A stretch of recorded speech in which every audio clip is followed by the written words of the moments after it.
With each program of Arts News, we feature an artist.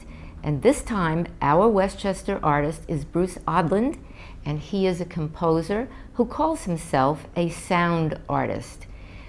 Recently, Bruce did an installation at the studio in Armonk with a grant from the Westchester Arts Council.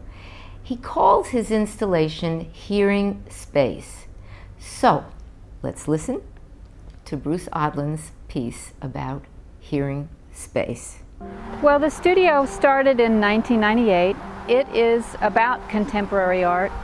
The studio is an alternative space, and alternative spaces have been around for many years. They're all over the place in Europe.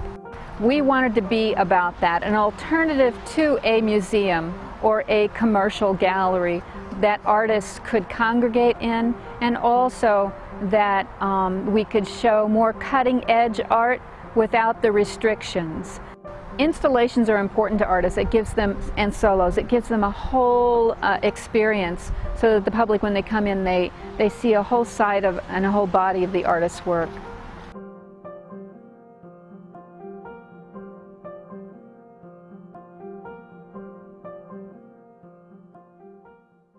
The more I got interested in sounds and how we hear, I realized that our culture is just totally fascinated by how we see and what we see.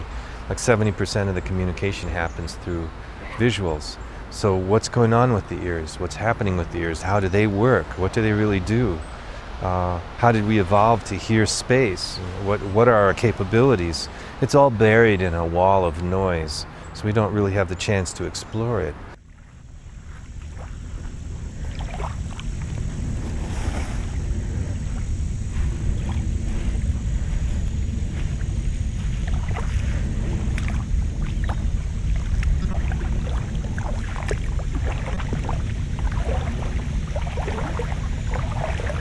I got interested in reawakening the ears in the sense of hearing. And what are your ears doing? Well, they're hearing space.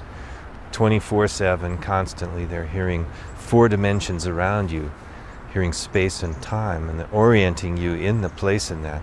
That's what I came to understand by listening, that your ears are always telling you where you are, how you connect to the space around you. So I called it Hearing Space.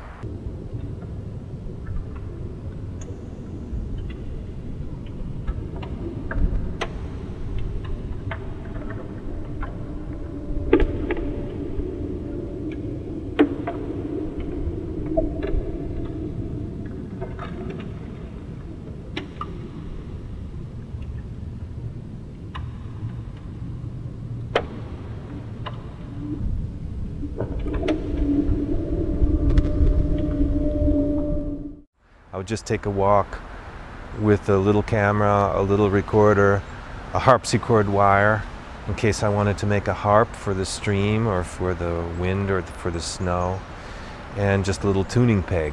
Everything else was discovered along the walkway. So whatever nature offered up, those were the tools that I used.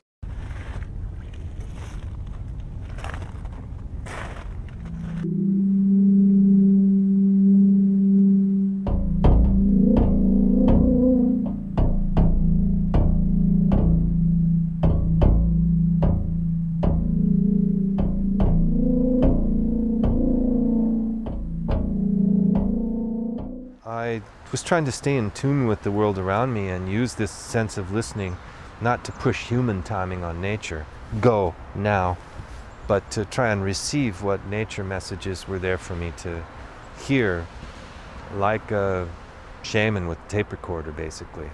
You can't make a demand on the wind. You have to be there for it instead. It's just the way it works.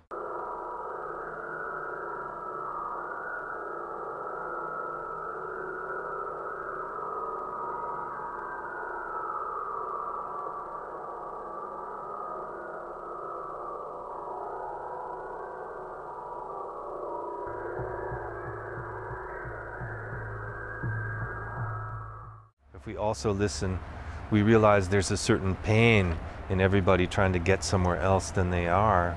The radial tires are howling out. There's this pain cry of our culture of people being dislocated.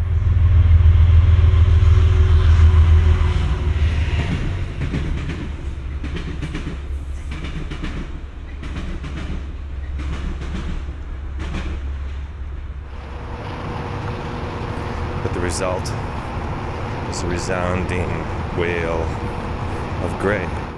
We create as a culture sounds that go on and stay on. Refrigerators, disk drives, air conditioners, radial tires, jets, helicopters, they go on and stay on. So the world has gotten ever louder, providing us with all kinds of reasons not to listen, to forget to listen, or to seal ourselves inside an iPod, make a substitute choice. These choices don't bring us closer to nature. So in this project, I was looking completely for choices that bring me. The whole piece is a love song to nature. It's just really a love song to what's out there and what's available to hear if you decide to listen. And the rewards for listening are great. You tune into your time and moment. You tune into your 3D world around you in that instant. It's really like a constant meditation.